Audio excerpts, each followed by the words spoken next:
बच्चों क्लास 6 में आज हम गणित विषय में अध्याय बीजगणित की अवधारणा भाग 1, इसमें 4 अभ्यास हैं। पहले भाग में 2 अभ्यास करेंगे 5A और 5B। इसमें हम जो पढ़ेंगे बीजगणित के बारे में पढ़ेंगे। ये भी गणित की एक शाखा है। अंकगणित में क्या होता है, कुछ समस्याएं ऐसी होती हैं जो अंकगणित से हल नहीं होती हैं, उसके लिए हमें बीजगणित का सहारा लेना होता है। तो आज हम जो पढ़ेंगे वो शाखा है बीजगणित। जैसे उदाहरण लेते हैं, श्याम के पास 100 रुपये थे, उसने कुछ रुपए अपनी बहन मनीषा को दिए, तो उसके पास कुल कितने रुपए बचे। यहाँ पर कुछ से क्या मतलब है, कोई निश्चित अंक या अंकगणित का मान नहीं है। तो इस कुछ के लिए क्या करते हैं, हम अल्फ़ाबेट के जो नंबर होते हैं ए से लेकर जेड तक, उनमें से कुछ मान लेते हैं। अब हमने मान लिया यहाँ पर श्याम के पास थे बराबर 100 रुपये। ये दे रखा है आपको सवाल में। मनीषा को कितने दिए उसने, मनीषा को दिए बराबर, यहाँ पर कुछ दे रखा है, कुछ के लिए क्या लेंगे, x रुपये। अब हमें उत्तर बताना है इसमें, उसके पास कुल कितने रुपए बचे। तो लिखेंगे श्याम के पास बचे रुपए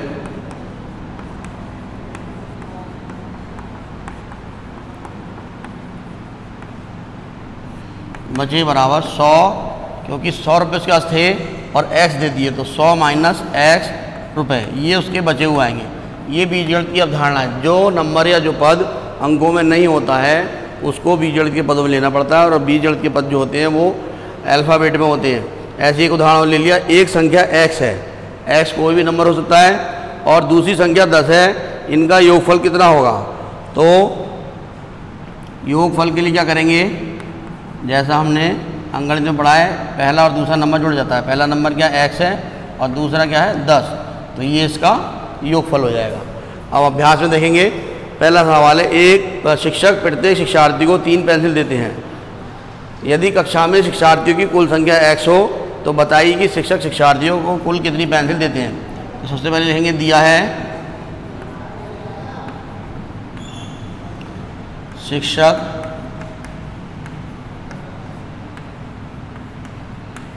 प्रत्येक शिक्षार्थी को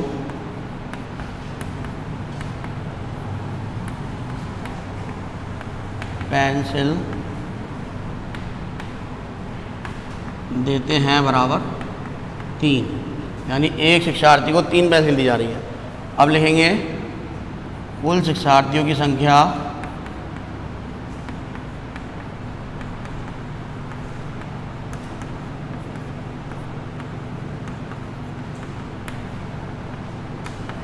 है x बराबर x। बताइए शिक्षक शिक्षार्थियों को कितनी पेंसिल देते हैं। इसलिए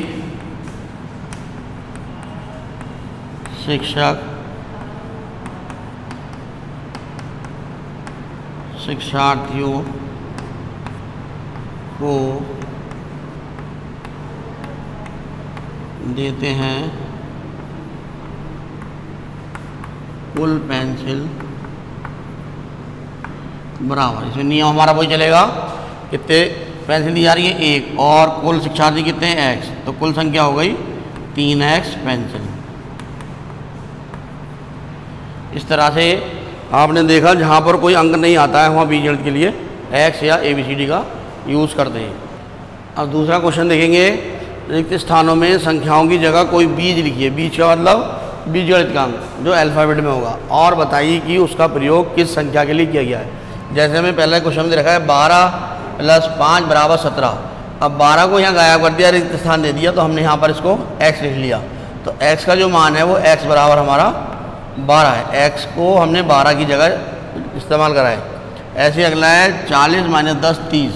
40 में 10 जाएंगे 30 आएगा। अब यहाँ पे 10 को गायब कर दिया, तो इसके लिए हमने x ले लिया। इसका मतलब x इसको दर्शा रहा है, 10 को दर्शा रहा है। इसी तरह अगला आ गया 4 × 6 बराबर 24। यहाँ 4 को गायब कर दिया है, तो इसकी जगह हमने क्या ले लिया x किसे बता रहा है, ये x बता रहा है हमें 4 को। इसी प्रकार यहाँ पर हमने x ले लिया। 35 को 5 से भाग करेंगे 7 आएगा, और 5 को यहाँ गायब कर दिया है, x ले लिया है। तो x किसे दर्शा रहा है, यहाँ पे ये 5 को दर्शा रहा है x। अगला सवाल है तीसरा, रहीम के पास रुपए 10 थे, उसने रजिया को कुछ रुपए दे दिए, उसके पास कितने रुपए बचे, इस संबंध को अक्षर संख्याओं की सहायता से व्यक्त कीजिए। पहले लिखेंगे दिया है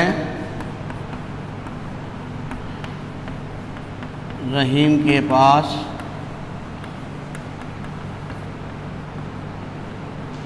रुपए थे बराबर 10 रुपये। अब रजिया के लिए लिखेंगे माना रजिया को दिए बराबर X रुपये। अब बताना उसने रजिया को कुछ रुपए दिए, उसके पास कितने रुपए बचे। अब लिखेंगे रहीम के पास बचे हुए रुपए बराबर 10 थे, X रजिया को दे दिए, तो इसको हम लिख देंगे समीकरण में 10 माइनस X रुपए। अगला क्वेश्चन है चौथा, एक बगीचे में कुछ पेड़ थे, हमें नहीं पता कितने थे लेकिन कुछ पेड़ थे, तो उसको बीजगणित के अंक से मानेंगे। 50 पेड़ और लगा दिए, पेड़ों की संख्या 120 हो गई। इस कथन को अक्षर संख्या की सहायता से व्यक्त कीजिए। लिखेंगे माना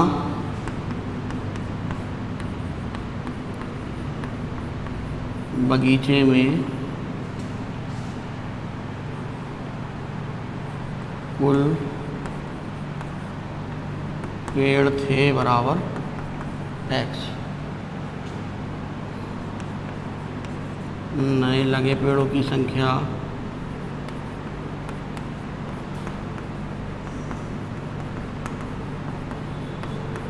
बराबर 50। प्रश्नानुसार क्या हो जाएगा, प्रश्नानुसार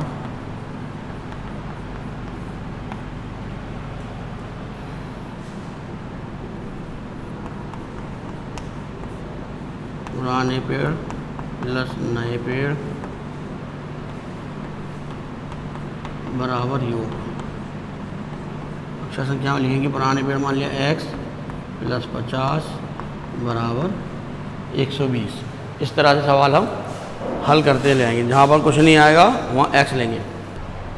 अगला क्वेश्चन देखेंगे। अब अभ्यास हमारी यहाँ पर 5B शुरू हो गई है। 5B में पहला सवाल है, निम्नलिखित को बीजगणितीय रूप में लिखिए। 6 और X का योगफल, जैसा इसमें कह रहा है 6 हमारा अंकगणित का हो गया और X हो गया बीजगणित का, इन दोनों पदों का इस तरह से योग करके दिखा देंगे। अगला है X में से 7 घटाने पर, ये हो जाएगा हमारा X माइनस 7।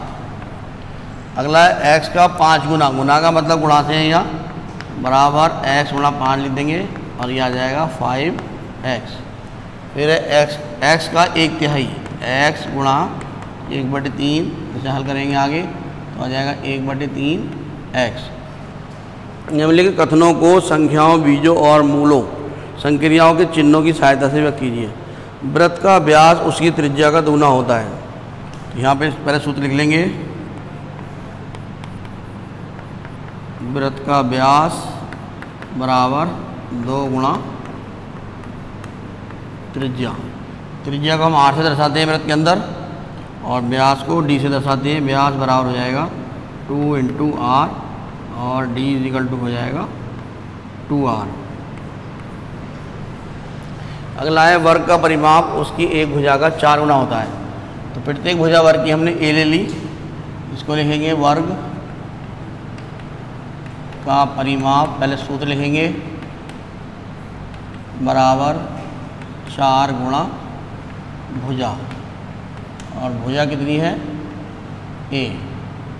कितने सेंटीमीटर है, ये सब सेंटीमीटर में है। अगला क्वेश्चन है, आयत का क्षेत्रफल उसकी लंबाई और चौड़ाई का गुणनफल होता है। ये आयत है, लंबाई को हमने L से ले लिया, चौड़ाई को हमने B से ले लिया। सूत्र लिखेंगे आयत का क्षेत्रफल बराबर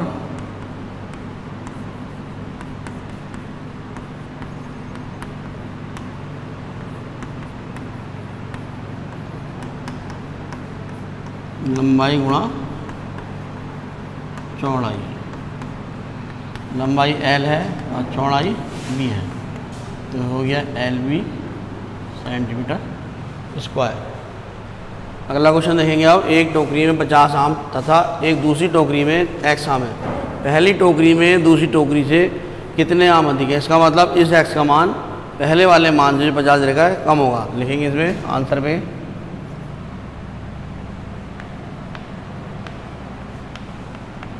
पहली टोकरी में आमों की संख्या बराबर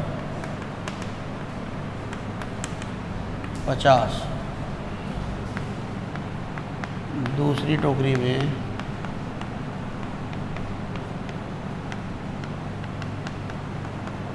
आमों की संख्या बराबर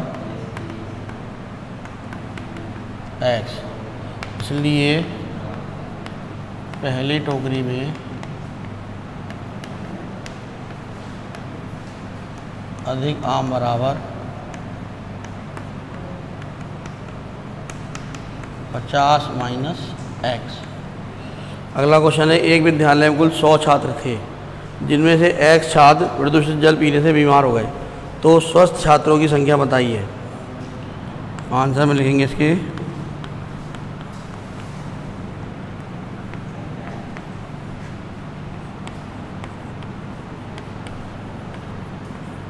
विद्यालय में कुल छात्रों की संख्या बराबर 100,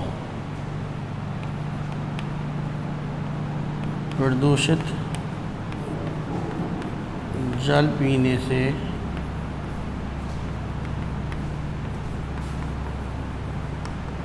बीमार छात्रों की संख्या बराबर x, इसलिए स्वस्थ छात्रों की संख्या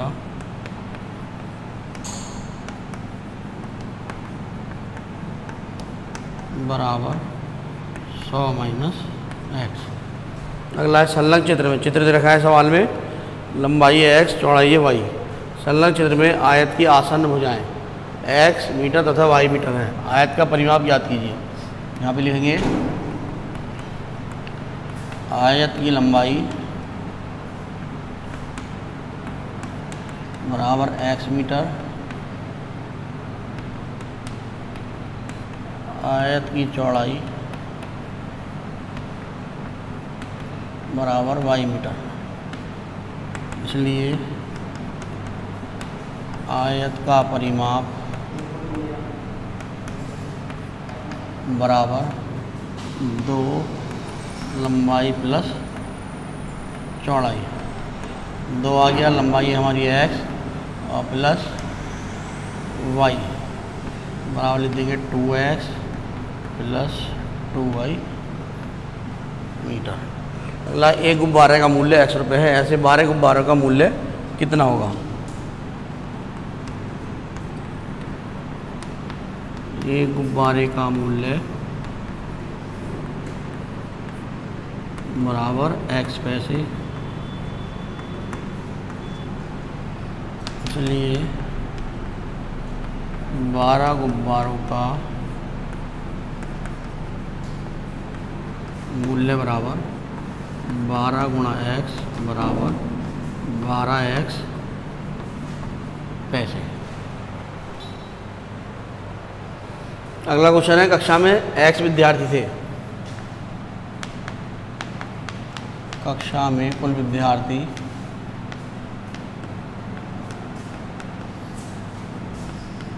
बराबर x, बालिकाओं की संख्या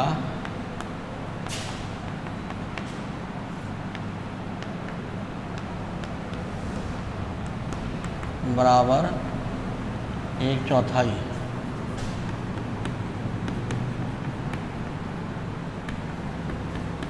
मतलब 1/4, इसलिए कुल बालिकाओं की संख्या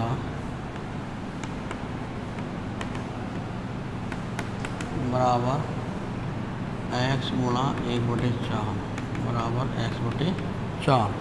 संलग्न चित्र में एक वर्ग की भुजा a सेंटीमीटर है, तो वर्ग के 4 भुजाएं बराबर होंगी। वर्ग का परिमाप बताइए।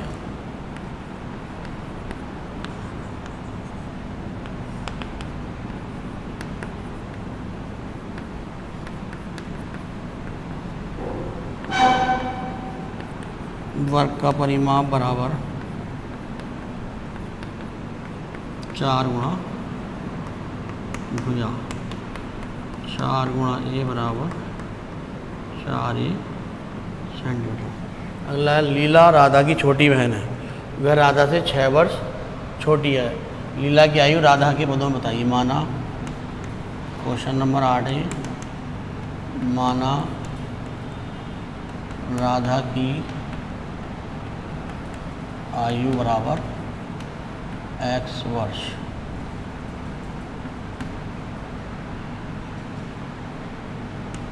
लीला राधा से छोटी है बराबर 6 वर्ष, इसलिए लीला की आयु बराबर x माइनस 6 वर्ष। माँ ने घर में लड्डू बनाए, है ना। माना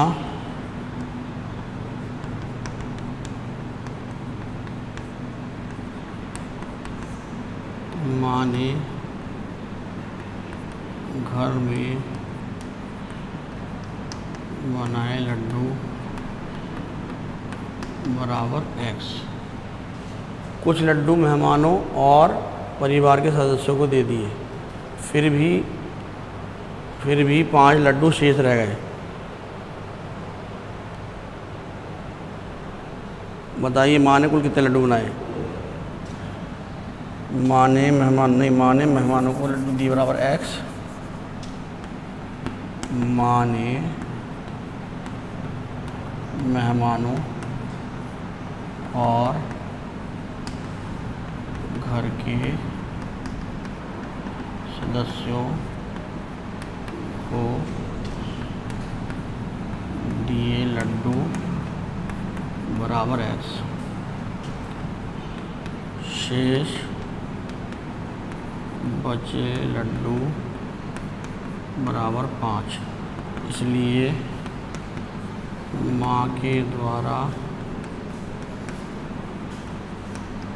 बनाए